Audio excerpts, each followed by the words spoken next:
Hi friends, ఈరోజు మా వారి బర్త్డే సెలబ్రేషన్ ఏ విధంగా జరిగింది మీతో షేర్ చేసుకోబోతున్నాను. ముందుగా అయితే ఉదయాన్నే ఇంకా తలస్నానం చేసి అత్తయ్యగారు గుడికి వెళ్ళి వచ్చి అత్తయ్యగారు ఆశీర్వాదం అయితే తీసుకున్నారు. అత్తయ్యగారు అయితే వెండి రింగ్ అయితే మా వారికి గిఫ్ట్గా అయితే ఇచ్చారండి. ఇంక ఇప్పుడు మా మరిది పెళ్ళి కదా, ఊర్లో అందరూ కూడా మా ఇంట్లోనే పెళ్ళి అయితే జరుగుతుంది కాబట్టి ఇంకా చుట్టాలందరూ కూడా ఇంట్లోనే ఉన్నారండి. చాలా ఇయర్స్ తర్వాత మా వారైతే ఇంకా మా ఇంట్లో అంటే ఊర్లో వాళ్ళ సొంత ఇంట్లో అంటే పుట్టిన ఇంట్లో బర్త్డే సెలబ్రేషన్స్ అయితే చేసుకుంటున్నారండి. ఎందుకంటే మేము ఉండేది వైజాగ్లో కాబట్టి ఎప్పుడు కూడా అక్కడే ఎక్కువగా బర్త్డే సెలబ్రేషన్స్ అయితే చేసుకుంటాము. ఈ సంవత్సరం మాత్రం అంటే చాలా స్పెషల్ అనిపించింది అనమాట. ఇంతమంది చుట్టాల మధ్యలో మా వారు బర్త్డే సెలబ్రేషన్ చేసుకోవడం, ఇంకా మార్నింగ్ ఆ విధంగా గుడికి వెళ్ళి రావడం ఆశీర్వాదాలు అయితే అయ్యాయండి. ఇంకా ఈవినింగ్ వచ్చేసి కేక్ కటింగ్ అయితే పెట్టుకున్నాము. ఎలాగ మా మరిది పెళ్లి కొడుకు అయ్యింది కదా, డెకరేషన్ ఉంది కదా, ఇంకా అక్కడే ఇంకా బర్త్డేకి డెకరేషన్ అయితే కొంచెం సింపుల్గా చేసేసాము.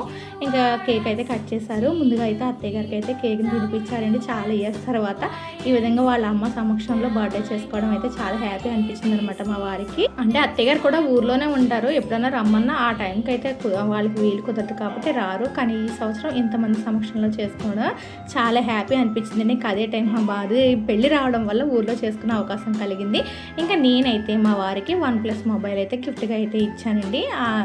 చాలా బాగా నచ్చిందనమాట మా వారికి ఆ మొబైల్ కలరు అన్నీ. ఇంకా అలాగే చుట్టాలందరూ కూడా మా వారికి అయితే కేక్ అయితే తినిపించారండి. మనం ఇంట్లో ఒక నలుగురితో కలిపి చేసుకునే దానికన్నా ఎంతమంది సమక్షంలో ఇలా బర్త్డే చేసుకోవడం అయితే చాలా చాలా హ్యాపీ అనిపించిందండి. చిన్నతనంలో వాళ్ళకి బర్త్డేలు అవి అప్పట్లో చేసుకునేవారు కాదనమాట. కొంచెం పెద్ద అయిన తర్వాత అంటే మా పిల్లలు పుట్టిన తర్వాత వాళ్ళ డాడీ బర్త్డేలు అయితే చేయడం స్టార్ట్ చేశారు.